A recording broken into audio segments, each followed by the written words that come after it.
Good morning दोस्तों। स्वागत है आपका अपने यूट्यूब चैनल स्टडी मटेरियल पे। पॉलिटिकल साइंस पर हमारी अब तक 3 क्लास हो चुकी है और आज की क्लास हमारी चौथी क्लास है।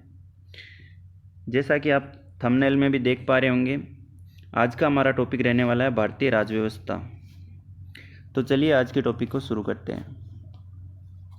हम देखते हैं कि राज्य के 4 तत्व होते हैं, जिसमें पहला जनसंख्या, दूसरा भूभाग, तीसरा सरकार और चौथा होता है संप्रभुता। इसमें हम देखते हैं सरकार राज्य का एक उपकरण है जिसके माध्यम से राज्य लोगों के कल्याण के लिए कार्य करता है।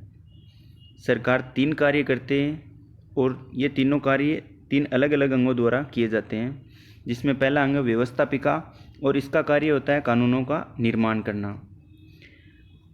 दूसरा अंग कार्यपालिका। कार्यपालिका का मुख्य कार्य होता है व्यवस्थापिका द्वारा बनाए गए कानूनों को लागू करना। और तीसरा अंग है न्यायपालिका। इसके 2 कार्य होते हैं। एक तो न्यायपालिका व्यवस्थापिका द्वारा बनाए गए किसी भी कानून की समीक्षा संविधान के आधार पर करती है। न्यायपालिका की इस शक्ति को न्यायिक पुनरावलोकन भी कहा जाता है।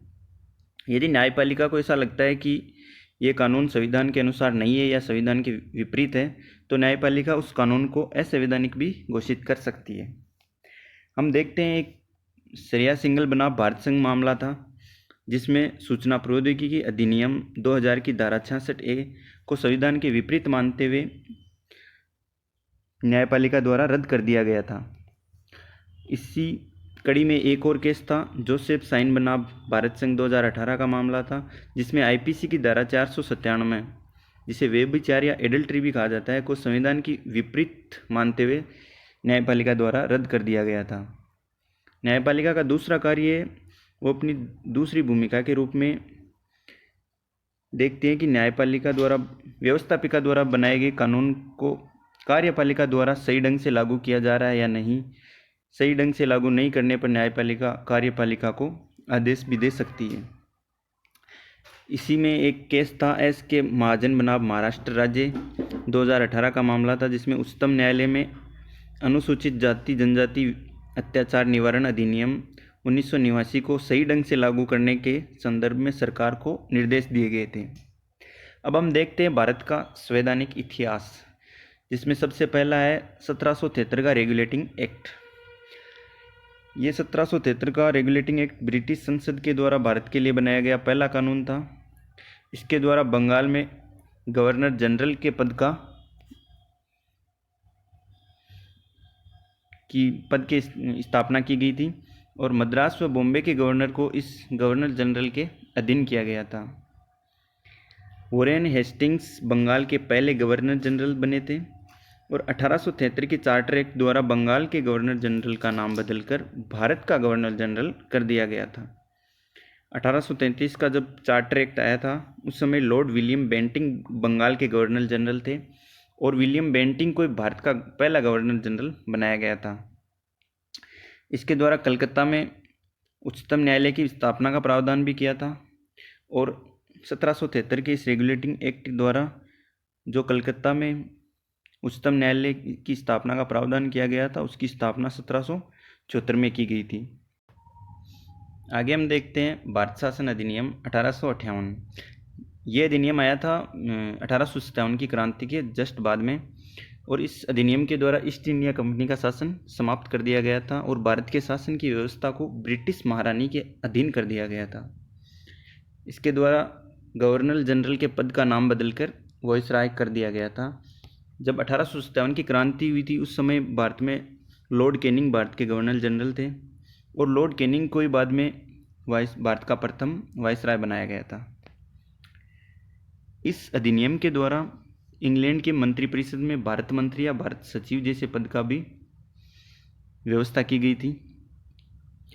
इसके बाद में 1858 के अधिनियम के बाद में 1909 का मार्ले मिंटो अधिनियम आया था। उस समय मार्ले भारत के सचिव थे, जबकि मिंटो भारत के गवर्नर जनरल थे।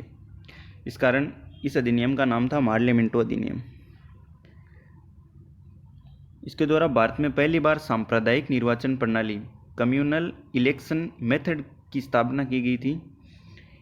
यह प्रणाली मुसलमानों पर लागू की गई इस व्यवस्था के द्वारा कुछ ऐसे निर्वाचन क्षेत्र स्थापित किए गए जिसमें मत देने का अधिकार केवल मुसलमानों का ही था।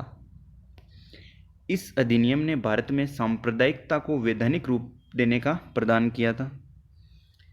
और मार्ले ने मिंटो को पत्र लिखते हुए कहा था कि इस व्यवस्था के द्वारा सांप्रदायिकता रूपी नाग के अतिरिक्त दांत भी लगा दिए गए हैं। के मुंशी ने इस अधिनियम पर यह कहा था कि इसने भारत में उभरते हुए लोकतंत्र की हत्या कर दी है। काफ़ी लोगों द्वारा इस अधिनियम के प्रति अपनी प्रतिक्रियाएं दी गई थी। बाद में आता है 1919 का मॉन्टेग्यू चेम्सफोर्ड अधिनियम। 1818 में भारत के शासन के बारे में मॉन्टेग्यू चेम्सफोर्ड रिपोर्ट प्रकाशित हुई थी और इसी रिपोर्ट के आधार पर यह अधिनियम भी बनाया गया था। उस समय मॉन्टेग्यू भारत सचिव थे, जबकि चेम्सफोर्ड भारत के गवर्नर जनरल थे। इस अधिनियम की प्रस्तावना में पहली बार उत्तरदायी शासन जैसे शब्द का उल्लेख किया गया और इस अधिनियम ने केंद्र और राज्यों के बीच विषयों का बंटवारा किया था और प्रांतों में दोहरा शासन यानी कि डायरकी स्थापित की थी। इस अधिनियम के अंतर्गत गवर्नर को जो कार्य दिए गए, गवर्नर ने उन कार्यों को 2 भागों में विभाजित किया था। जो कार्य गवर्नर ने अपने पास रखा था उसे आरक्षित कार्य, और जो कार्य गवर्नर ने जनप्रतिनिधियों को दिए थे उन्हें हस्तांतरित कार्य कहा गया।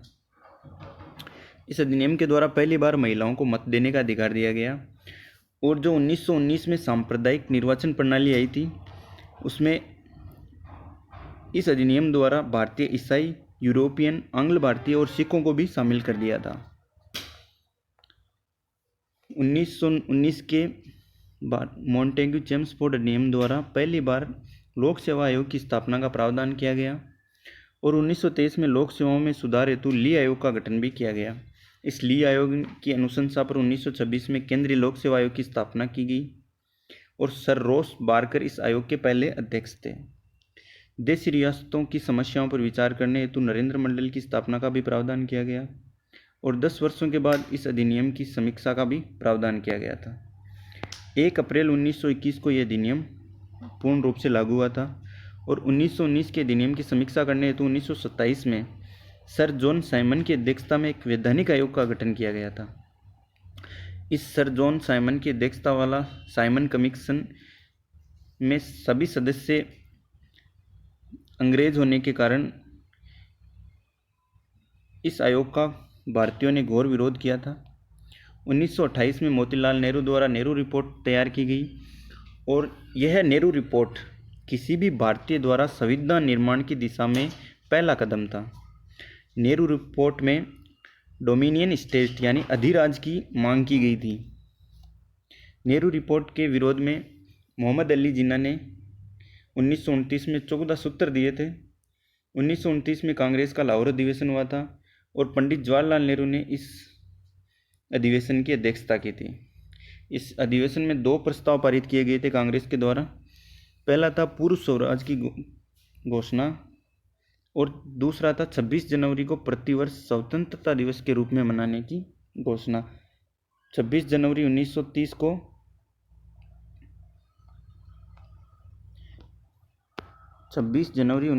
को पहला स्वतंत्रता दिवस मनाया गया था। 1930 से 1932 के बीच भारत की समस्या पर विचार करने हेतु लंदन में 3 गोलमेज सम्मेलनों का भी आयोजन किया गया था। मार्च 1931 में गांधी व इरविन के बीच एक समझौता हुआ। इस समझौते के बीच गांधी ने द्वितीय गोलमेज सम्मेलन में भाग लेने का निर्णय लिया था और दलितों को सांप्रदायिक निर्वाचन प्रणाली में शामिल किए जाने के विषय पर गांधी और अंबेडकर के बीच हुए मतभेदों के कारण ये द्वितीय गोलमेज सम्मेलन असफल रहा था। फिर 1932 में गांधी और अंबेडकर के बीच पूना पैक्ट हुआ और इस पूना पैक्ट के तहत दलितों के लिए आरक्षण की व्यवस्था की गई थी। अंबेडकर एकमात्र ऐसे भारतीय थे जिसने तीनों गोलमेज सम्मेलन में भाग लिया था और जब पूछा जाता है कि गांधी जी ने कौन से गोलमेज सम्मेलन में भाग लिया था, तो गांधी जी या कांग्रेस ने एकमात्र गोलमेज सम्मेलन द्वितीय गोलमेज सम्मेलन में भाग लिया था। तो आज की क्लास हम यहीं समाप्त करते हैं। बाकी का बचे हुए अधिनियम हम आगे की क्लास में देखेंगे। अभी तक आपने हमारे यूट्यूब चैनल को सब्सक्राइब नहीं किया है तो अभी सब्सक्राइब करें और बेल आइकन को प्रेस करें ताकि नए वीडियो की अपडेट आपको सबसे पहले मिले।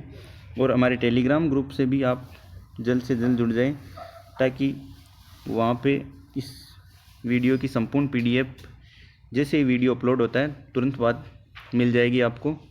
और वहाँ पे आयोजित होने वाली क्विज को भी आप अटेंड कर सकते हैं। Thank you.